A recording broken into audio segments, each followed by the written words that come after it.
Now we are going to discuss AC circuit having only inductance. हम लोग एक AC circuit discuss करेंगे जिसमें केवल और केवल इंडक्टेंस हो। हमने एक इंडक्टर लिया हुआ है जिसका इंडक्टेंस कैपिटल L है और इसके across alternating current source AC source हमने कनेक्ट कर। I am assuming that the alternating voltage vary in accordance with this equation. V is equal to V naught sin omega t, and the self inductance of this coil is capital. जैसे ही हम इसको connect करेंगे इसमें इस coil से linked जो magnetic flux होगा वो चेंज होगा, और जब मैग्नेटिक फ्लक्स चेंज होगा तो जब कभी किसी सर्किट से लिंक्ड मैग्नेटिक फ्लक्स चेंज होता है उसी सर्किट में एक इंड्यूस्ड ईएमएफ प्रोड्यूस होता है। क्या प्रोड्यूस होता है? Whenever there is a change in magnetic flux linked with the circuit, an induced EMF is produced in the same circuit which lasts till the change in magnetic flux is continued. जो तब तक उसमें produce होता रहता है, तब तक समाप्त नहीं होता है जब तक कि उसमें मैग्नेटिक फ्लक्स चेंज होता रहता है। तो इसमें मैग्नेटिक फ्लक्स चेंज होगा और इसमें एक इंड्यूस्ड ईएमएफ प्रोड्यूस होगा। इंड्यूस्ड, हाँ, इंड्यूस्ड ईएमएफ प्रोड्यूस होगा। एक्चुअली ये बैक ईएमएफ है, ये इसको अपोज कर रहा है। किसको अपोज कर रहा है? अल्टरनेटिंग वोल्टेज सोर्स जो आपने अप्लाई किया। और इंड्यूस्ड ईएमएफ की वैल्यू कितनी होती है? Minus L D I upon D T, minus L D I upon D T ये होती है। तो इसमें करंट को मेंटेन रखने के लिए क्या होना चाहिए? जो वोल्टेज अप्लाइड वोल्टेज है उसकी वैल्यू जस्ट अपोजिट होनी चाहिए किसके? Induced EMF. किसके? और इसकी वैल्यू क्या आ जाएगी? Minus L D I upon D T, and this will be what? L di upon, any doubt? Minus into minus, that will give you plus L di upon dt. अब इसमें V की value क्या है? V naught sin omega t is equal to L di upon dt. So what we may write? Di is equal to V naught upon L sin omega t. Any doubt? Di is equal to V naught upon L sin omega t dt. ये आपको मिला। हमको current का equation जो है obtain करना है, integrating both sides. I is equal to ये हो जाएगा V naught upon L integration sin omega t, यही तो लिखेंगे। I इज इक्वल टू, दोनों साइड का इंटीग्रेशन किया, integration D I is equal to I V naught upon L integration sine omega T D T. अब sine omega T का integration करोगे क्या मिलेगा आपको? ये मिल जाएगा I is equal to V naught upon L, you know, integration sine omega T is equal to minus cos omega T upon omega. ठीक है? यहां इंटीग्रेशन कांस्टेंट की वैल्यू 0 आएगी, इसलिए हमने लिखा minus cos omega T upon omega. इसको हम क्या लिख सकते हैं? Minus V naught upon omega A. यहां कॉस ओमेगा टी को एक्चुअली हम जो है वोल्टेज के इक्वेशन से करंट का इक्वेशन कंपेयर करना चाहते हैं। तो जब वोल्टेज साइन के फॉर्म में है तो करंट को भी हम, इसलिए कॉस ओमेगा टी को हम लिख रहे हैं sine 90 minus theta, sin pi by 2 minus omega t, that will give you cos omega t. So ये माइनस साइन है, ये हम इसको इसमें जो है ले जाएंगे तो ये हो जाएगा v नॉट अपॉन, इसको हम लोग लिखते हैं ओमेगा एल को X L, omega L is equal to X L. ये माइनस जब इसमें लिखेंगे तो ये हो जाएगा sine omega T minus pi by. Axial क्या है? एक्चुअल में लेफ्ट हैंड साइड में करंट है, और इसकी कोई यूनिट होती नहीं, तो ये भी क्या होगा, करंट होगा, और current is equal to voltage upon resistance. लेकिन यह जो रेजिस्टेंस है वो किसी रेजिस्टर का रेजिस्टेंस नहीं है, ये जो रेजिस्टेंस है किसी रेजिस्टर का रेजिस्टेंस नहीं है, यह एक इंडक्टर के रेजिस्टेंस से आया हुआ। That's why XL is called inductive reactance, XL is called, और इसको हम लिख लेंगे voltage upon XL that is equal to I naught sine omega T minus pi by.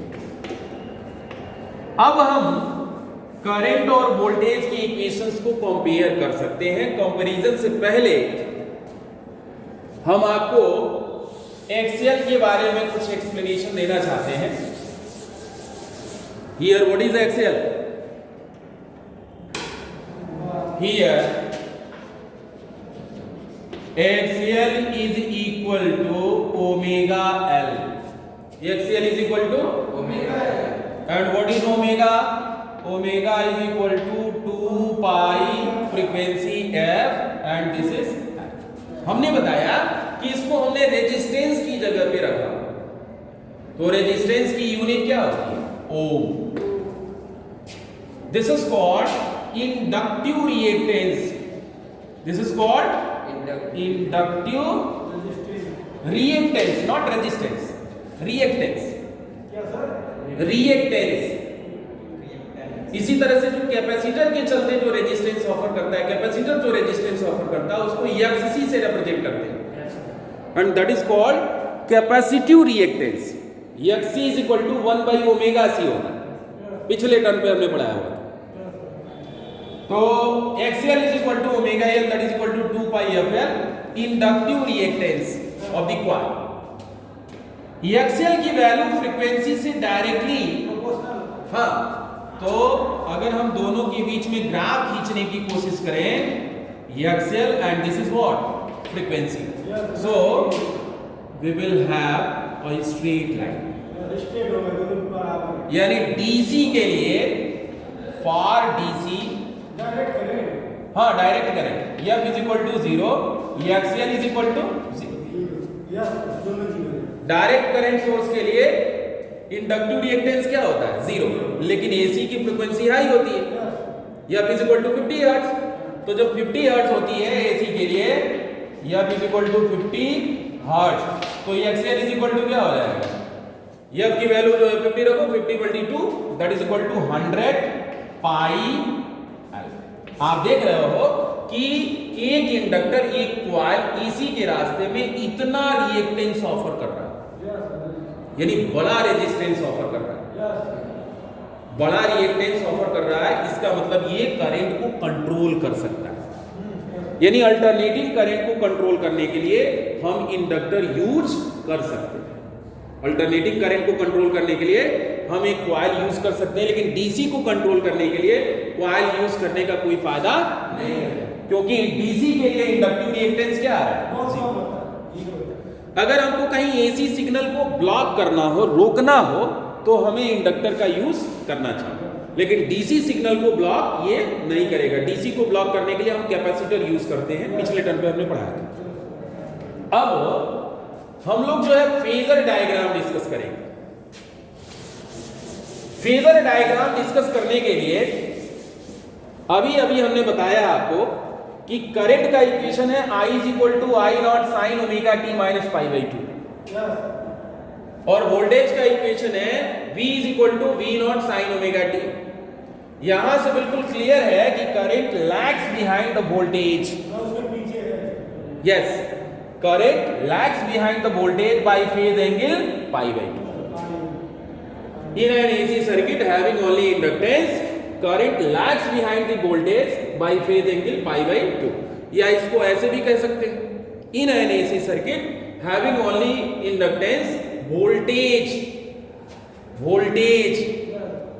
leads the current, leads means आगे, voltage leads the current by phase angle what, pi by 2, दोनों है।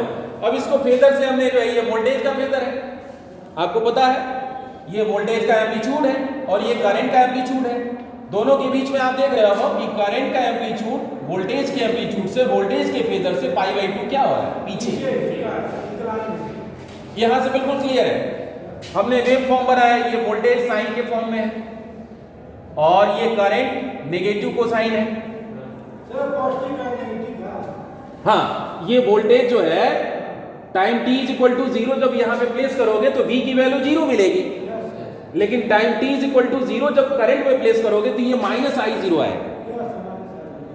यानी यहां से भी क्लियर है कि voltage current से लीड कर रहा है या करंट वोल्टेज से लैग कर रही है।